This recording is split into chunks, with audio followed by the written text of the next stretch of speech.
নমস্কার সবাইকে, welcome back to my channel Preeti cooking house.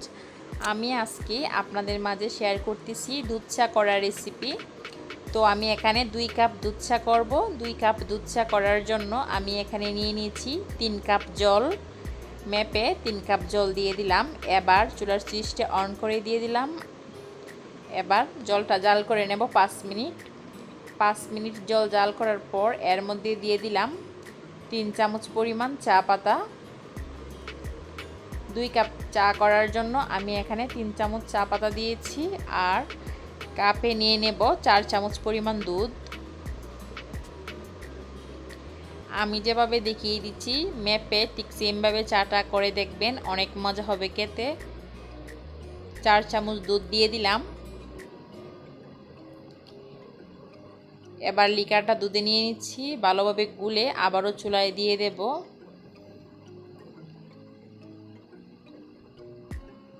ভালোভাবে গুলে নিয়ে লিকারটা চুলায় দিয়ে আরও 4 থেকে 5 মিনিট জাল করে নেব। এভাবে যে কেউ সহজেই চা করতে পারবেন, আর এইভাবে দুধ চাটা করে দেখবেন, অনেক মজার হয়। দুধটা গুলে আবার দিয়ে দিলাম।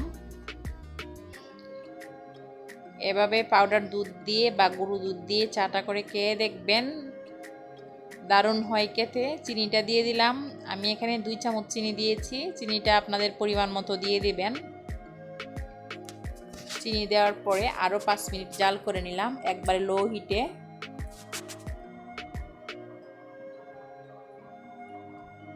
যারা দুধ চা খেতে পছন্দ করেন তারা এইভাবে দুধ চাটা করে খেয়ে দেখবেন, আশা করছি অনেক ভালো হবে। তো এভাবে লো হিটে 4 থেকে 5 মিনিট জাল করে নামিয়ে নেব। দেখুন চায়ের কালারটা কি সুন্দর এসেছে। আর এভাবে সহজেই যে কেউ চা করতে পারবেন, আমি খুব সহজভাবেই দেখানোর চেষ্টা করেছি। বাড়তি কোনো কিছুর প্রয়োজন নেই, শুধু চা, চিনি, চা পাতা দিলেই হয়ে যাবে এরকম পারফেক্টভাবে দুধ চা। আশা করছি আমার এই ভিডিওটি আপনাদের কাছে ভালো লাগবে। আর যদি আমার এই ভিডিওটি আপনাদের কাছে ভালো লেগে থাকে তাহলে অবশ্যই আমার ভিডিওটিতে লাইক দিয়ে দিবেন। আর প্লিজ আপনি যদি আমার চ্যানেলে নতুন হন তাহলে অবশ্যই আমার চ্যানেলটি সাবস্ক্রাইব করে দিয়ে দিবেন। তো আমার চা হয়ে গেল। ধন্যবাদ সবাইকে, সবাই ভালো থাকবেন। তৈরি হয়ে গেল মজাদার স্পেশাল দুধ চা।